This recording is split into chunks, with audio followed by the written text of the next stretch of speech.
wanted to do a video on how to adjust the push rods for a shovel head. And this is also the exact same for an Evo with hydraulic tappets. This is what the book says.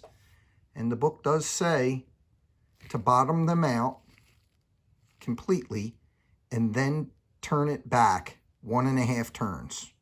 So that's how these are adjusted. If you don't do this exactly like this and how I show you, you will bend a valve. First thing I wanted to point out is that you have to have everything super clean. So there's the 4 push rods, and also the I use a little bit of assembly lube because everything's dry now. And I also, anytime I'm dealing with O-rings, I get O-ring grease. And what this does is it causes them to swell. It swells rubber a little bit. This stuff works really good on O-rings, and it keeps them soft for a long time. This is made by Dow. Also, there's a company called Parker that makes O-ring grease that's really good. One of the major things in order to do this properly is you have to get every bit of oil out of everything. So you can see that that is completely dry with no oil. Now it can have a little light film on it, and I will put a little light film of assembly lube on it. But it's really important that they're not full of oil because you won't be able to get them collapsed. And what's even more important is that the tappet block itself does not have any oil in it. Now, it's a little bit hard to see, so I'll shine a flashlight down in there and see if I can see it that way, or you can see it. So, actually, they got some oil back in them. I guess drained down out of the heads a little bit. But there's not much, and I will get it out again right while I'm on camera. So the way you adjust your push rods, you bring the motor to top dead center on the compression stroke. Now, where is top dead center on the compression stroke?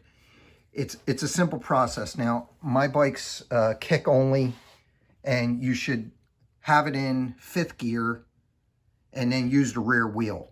Now, I am in 5th gear, so as I kick, you will see the wheel start to turn. So the way this works is, to get the top dead center, you kick it over until you see the intake valve closed, and then you go around the other side of the bike and find top dead center. That's how it works. When the motor rotates, the exhaust opens first, and this is the exhaust, and then the intake opens, right, and closes. So how do you know the intake? Yeah, the intake manifold. So this is the intake, and that's the intake. How do you know the exhaust? Yeah, there's the exhaust, and over there is the exhaust. So it's intake in the center on both of them. So the way you do it, like I said, is you kick it. Now you see the intake just went closed there, and I'm going to take another revolution around. There's the exhaust coming open, the exhaust closed, the intake coming open. See the intake coming open, and there's the intake going down. So right now I'm going to stop, and I'm going to go around the other side of the bike. I just stick a screwdriver in the hole. Now right now that screwdriver, which is about 4 or 5 inches, 4 inches long, goes all the way down in there. Now what I do is, you can use the rear wheel, is I bring it up, and there's the piston right there. Now what I do now is I go to the rear wheel. You can see it just came up some more, and now it's starting, see it's starting to go down. That is the compression stroke. So you want to be top dead center on a compression stroke. Now, that's it right there. It's that simple. Now the other thing you can do is you can take out the timing plug right here, and it will have marks for when you're on top dead center of the front cylinder. And I believe there's a mark for top dead center of the back cylinder. But you don't really need to do that. So we'll go back around the other side. And now we know we're top dead center on the compression stroke. Both of the tappets are down right now. And you always want to have very clean hands because you're working on the inside of the motor. Now, I cleaned everything, so I can just keep on moving with this. And I didn't think I would have to get the oil out of the lifters, but it seems I do. So I'm gonna do the back one first because it's the hardest. I just stick a screwdriver down in there to get the oil out, and I let it sit there for a minute. I take my rag, I pull it out. You can see it's got a little bit of oil on it, and then I'll do it one more time. And that oil probably went in there because I rotated the motor earlier. That's what it's probably why. So the oil pump's actually pumping it in. There it is again, and maybe just one more time, because this oil will get in the tappet and will not let you bottom it out. And if you don't bottom it out, your valve's going to hang open and it's going to be bent valve. If I take a look down in there now, it is pretty much dry down in there. I don't know, there. You can see that one's dry. Now you can see, not entirely dry, but you can see that one's got a little bit of oil in it. So I'll adjust the push rod now.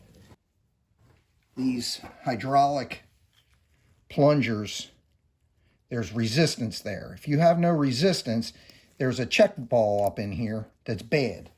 And you have to collapse this before you can do it. So the way to collapse it is you push on it and then you let the air out. Now it's collapsed and it doesn't pop back up.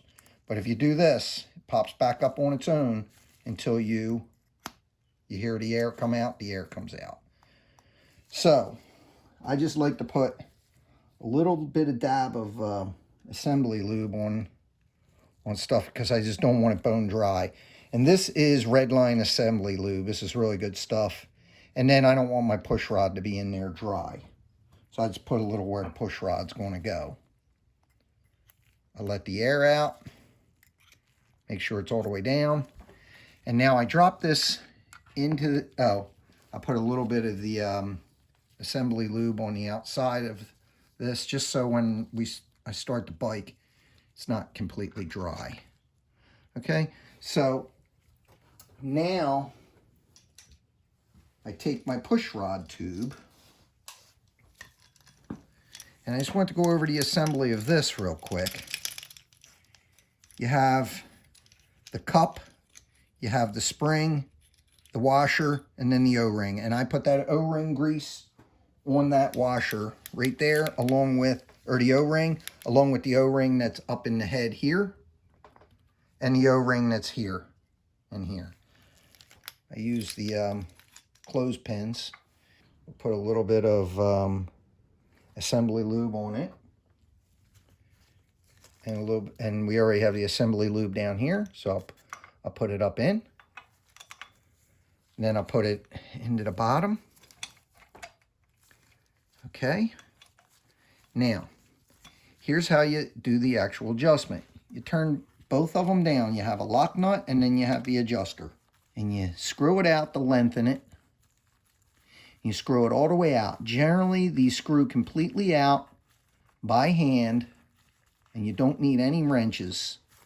I'm out by hand and I feel like I'm at the spring. It is now tight. You can see this spring here, and I want to get a flashlight to show that. This spring right here is completely collapsed. Now you know you're all the way adjusted out. So what Harley says in the book, and this is the proper way to do it, you get 2 wrenches, and if you notice there's some tool marks on here, you have to get a thin wrench, a thin 7/16 wrench. It fits there, and that way you don't need to put tool marks on it like somebody did before I got this. How do you do this? 6 flats on a bolt, right? This is the lock nut. I'm going to move the lock nut up a little bit. You take and you hold it. And sometimes I put a Sharpie on them, but you don't always have to do that. You can count the flats, right? I'm sorry. Get it better here. I go 1, 2, 3, 4, 5, 6 is 1 turn. 1, 2, and I usually don't do the third because a lot of times when you're adjusting the lock nut, it'll turn it in a little bit and it'll get you that last flat. So now I bring the lock nut up, or the jam nut, and now if you do this right, nothing's turning but the jam nut, and there it starts to turn. So now I just take and then jam it up. They say 6 to 11 foot-pounds in the book. I just take and tighten it up, and that's it. That is the proper way to adjust your shovel head or Evo push rods and lifters. Let's do one more, and we'll now do the exhaust. So you can do both of them at the same time when you're on the compression stroke. You don't have to do anything with the motor. It's ready to go. So I put a little on, get to tap it. I put a little on to tap it. Plunger. I put it in here. Remember, it's got a check valve. You can use a paper clip to relieve that pressure. Stick it up in there. You hear it relieve. Now it's all the way down. Get a rag and get the oil out. And it's just a matter of stuffing it down in there. This is really important to get all this oil out. What'll happen is oil will go up into where that plunger is, and then it checks in and you cannot get it out. And you will think that the plunger's all the way down, and it won't be. And you won't have a correct valve adjustment, and you'll bend the valve. So one more time, make sure we have it. It's dry, the plunger. I put a little assembly lube in there, and then just a real slight film here. It will pick up oil. You see what it did from kicking it, put oil in them. But just in case, put it in. It's all the way down. Again, you go up into the rocker. You come over, and then you just take and turn this down till it just touches. Once it touches, here it is, it's touching. Now you just take and turn it the rest of the way till it compresses it. I have to go right-handed here, or you can turn the push rod, either one. If your threads are a little boogered up, you have to be real careful and make sure that you're all the way down. It just stopped dead. So now I'm on the valve spring. And if I were to take my wrenches, I would feel that I was lifting the valve spring, which you do not want to do. So right now my jam nut's a little bit jammed right there. And now I just take and turn that nut up some, kind of get it out of the way. So right now this is extended all the way. I did it all in my hands, but I'm going to show you that I can take it a little more, but I'm going to start to open the valve. I'm going to start, and it's definitely tight there. So you just want to bring it out until it stops. Now you want to come back 1.5 turns.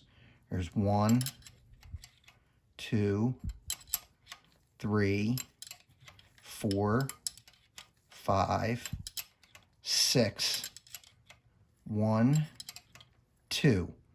So 9 flats would be a turn and a half. Now I'm going to take the jam nut up to the push rod to lock in where it is.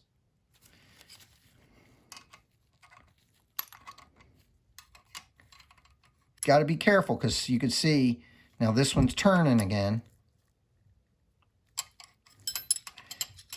You just got to watch how much it turns and bring it back. Okay, and there it is. And like I said, they want this 6 to 11 foot-pounds. I pull up on them good because I've had them come apart. And that's it. That is the front cylinder. The back is no different. And that's pretty much it. So I hope this helps. Please leave your questions and comments down below if you like. This is how the book tells you to do it, and it is how to do it. And if you like what you're seeing, hit the like button. Thanks very much.